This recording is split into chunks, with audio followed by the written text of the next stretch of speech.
Le débarquement dans un aéroport étranger, le franchissement d'une frontière sont des moments d'une intensité particulière. Quand j'allais en Italie, dans les années 70, bien que le paysage à la frontière italienne fût le même qu'en France, le sentiment de pénétrer dans le pays se manifestait pour moi de façon flagrante au moment de passer le poste frontière. C'est vrai que les peintures de la signalisation sur la route changeaient de couleur, et qu'il y avait évidemment quelques traces qui matérialisaient une différence entre les deux pays. Mais bien qu'il s'agisse de la même terre, de la même forêt qui se continuait au-delà de la frontière, le passage entre les deux pays n'en demeurait pas moins extraordinairement émouvant. La frontière est un signal fait au mental pour que celui-ci investisse sa dimension symbolique. Le franchissement de la ligne cautionne le voyage. Et la perspective de visiter le dôme de Florence est dessinée à partir de là. Après avoir tendu mon passeport au douanier et l'avoir récupéré, je redémarrai en criant « On est en Italie !» Aujourd'hui, les frontières en Europe ont disparu. Et l'imaginaire du voyageur ne dispose plus de ce rituel du franchissement. Il reste le changement de langue, les inscriptions sur les panneaux indicateurs. Il reste les enseignes de quelques magasins de souvenirs, jadis bureaux de change, qui ont survécu dans la zone où se trouvait le poste frontière. Mais toutes ces traces ne suffisent pas à remplacer l'enjeu qu'était le passage d'un pays à l'autre en la présence de ces gardiens du temple qu'étaient les douaniers. À l'aéroport de Casablanca, dès la sortie de l'avion, une chaleur palpable comme un objet matérialise le passage d'un monde à l'autre. L'avion, tout à l'heure, masqué par les brouillards d'Orly, semble maintenant, en plein soleil, un objet archéologique ramené d'une autre civilisation.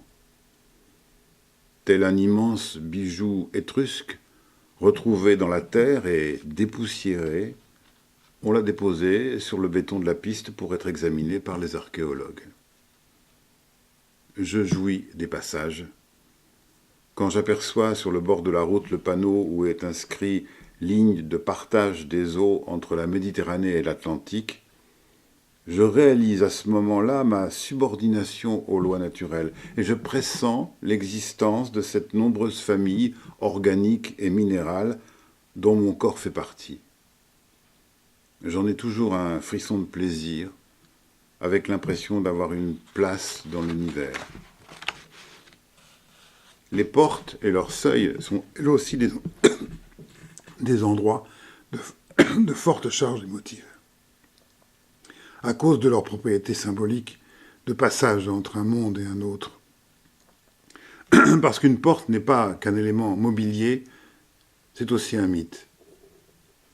Entrer dans un tunnel, quand il y a des enfants dans la voiture ou des adultes à l'esprit d'enfance, déclenche une grimace de plaisir, aussitôt accompagnée d'un son invitant au partage. On est en train de vivre quelque chose d'important. Le conducteur klaxonne.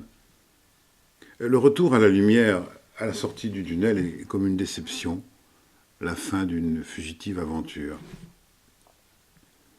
Sur la route départementale entre Venelle et Aix-en-Provence, il y a un passage à niveau en dos d'âne. En prenant un peu d'élan et en présentant la voiture de la bonne façon, on arrive à la faire décoller du sol. Avec la vitesse acquise, l'impression de voler sur quelques mètres soulevait le cœur. Pour mes enfants petits, il était un rendez-vous jubilatoire. En s'engageant sur cette route dans le sens du retour sur Aix-en-Provence, on savait qu'il y allait avoir ce petit plaisir. Il était parfois contrarié par la présence d'une voiture qui, en freinant devant nous, empêchait ce rendez-vous de jouissance, de manège.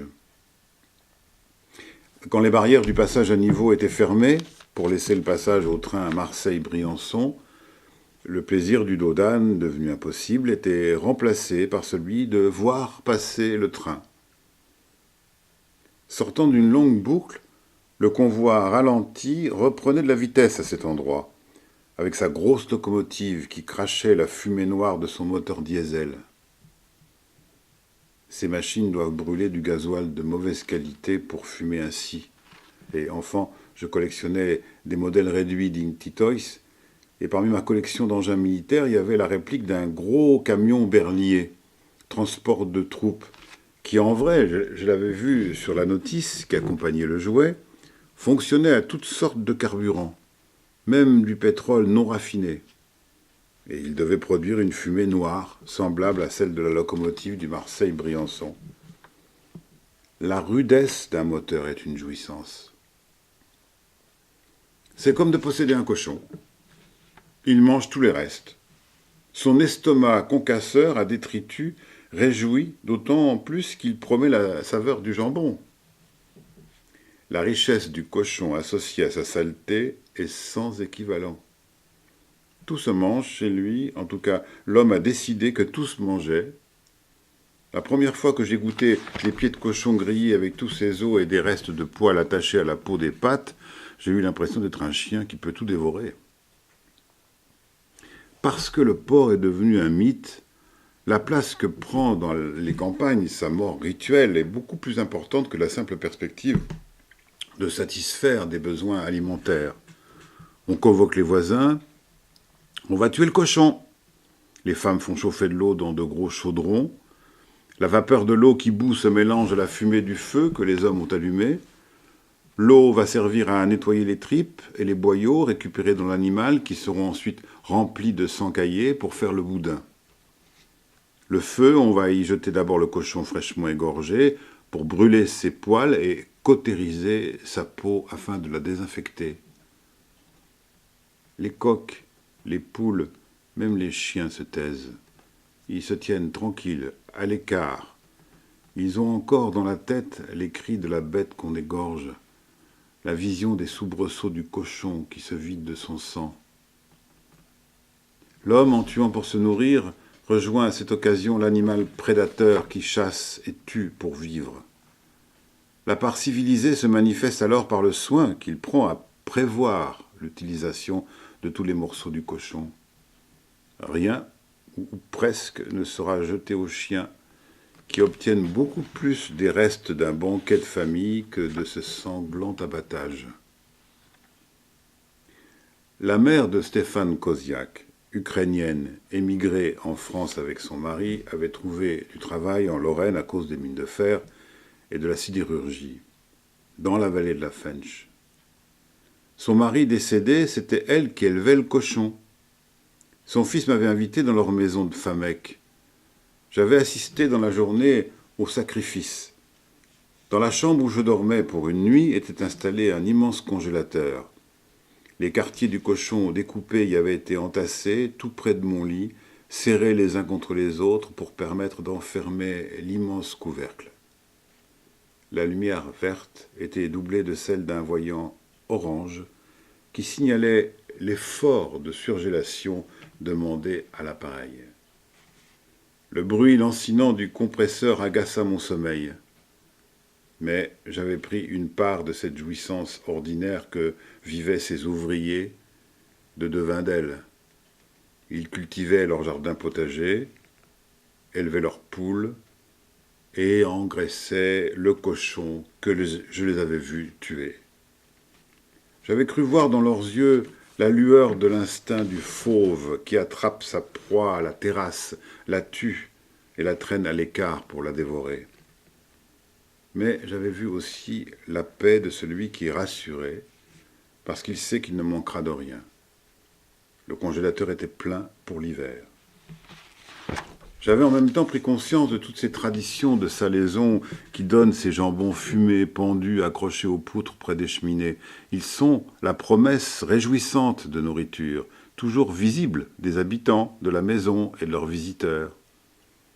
Régulièrement, Madame Koziak allait dans la chambre, soulevait l'immense couvercle du congélateur, elle vérifiait qu'il était plein à ras-bord.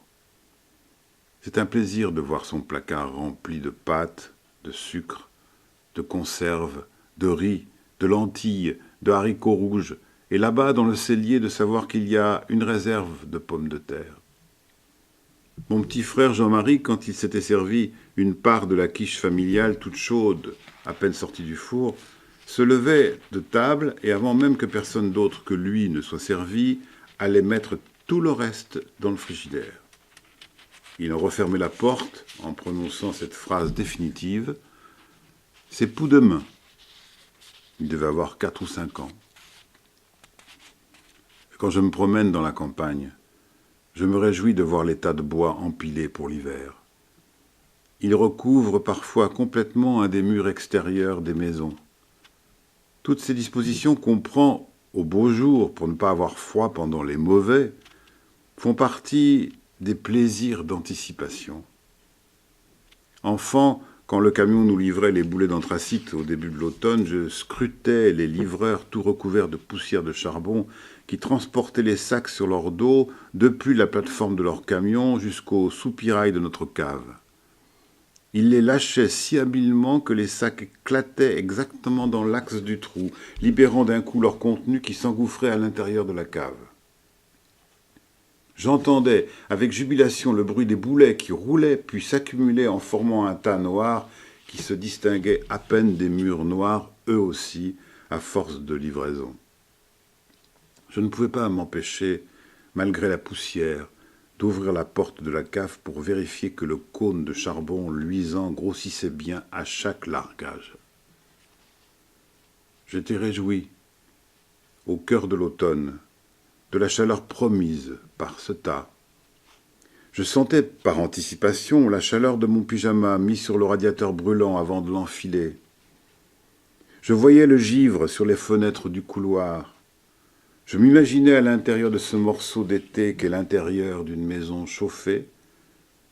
Je remercie mon père. Il ne gagnait pas beaucoup d'argent et on était nombreux, d'avoir toujours poussé la chaudière quelquefois jusqu'à l'emballement pour que la chaleur soit clairement perçue par chacun d'entre nous comme un signe d'affection. Mon père avait le goût d'avoir chaud. Quand il fumait sa pipe, il réchauffait ses mains au contact du bois brûlant. C'était son fourneau portatif.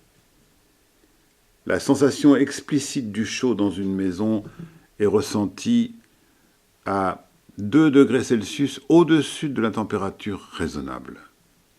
Pour cette raison, j'ai toujours détesté les maisons tempérées, réglées juste à la température où l'on n'a pas froid. Pour moi, ces maisons manquent d'affection. L'arrêt de la chaudière à la fin de l'hiver est aussi un moment de réjouissance. On ouvre les portes de la maison, maintenant au-delà du temps nécessaire pour entrer et sortir. Le dehors devient un morceau du dedans et finalement la plus grande pièce de la maison. On y installe table, chaises et parasols, on y déjeune. À chaque printemps, on revit la résurrection avec l'apparition soudaine des premiers papillons, des abeilles, des milliers d'insectes triomphants et ivres, virevoltant dans l'air, des fleurs des arbres fruitiers, de la grande lessive de printemps qui sèche sur la corde à linge, du bruit de la tapette en osier utilisée pour enlever la poussière des tapis qui se dépose sur l'herbe comme un givre de printemps. On ouvre tout en grand, même les narines. On lève les bras pour dégager les aisselles. On ne manque pas l'occasion de se mettre torse nu avec le petit frisson du geste imprudent que les dictons préviennent. En avril, ne te découvre pas d'un fil. Le fond de l'air est froid. Les radiateurs sont maintenant glacés. Leur contact, tant recherché il y a peu, est maintenant répulsif. La chaudière est arrêtée. L'affection domestique va devoir trouver d'autres outils pour se signifier à tous.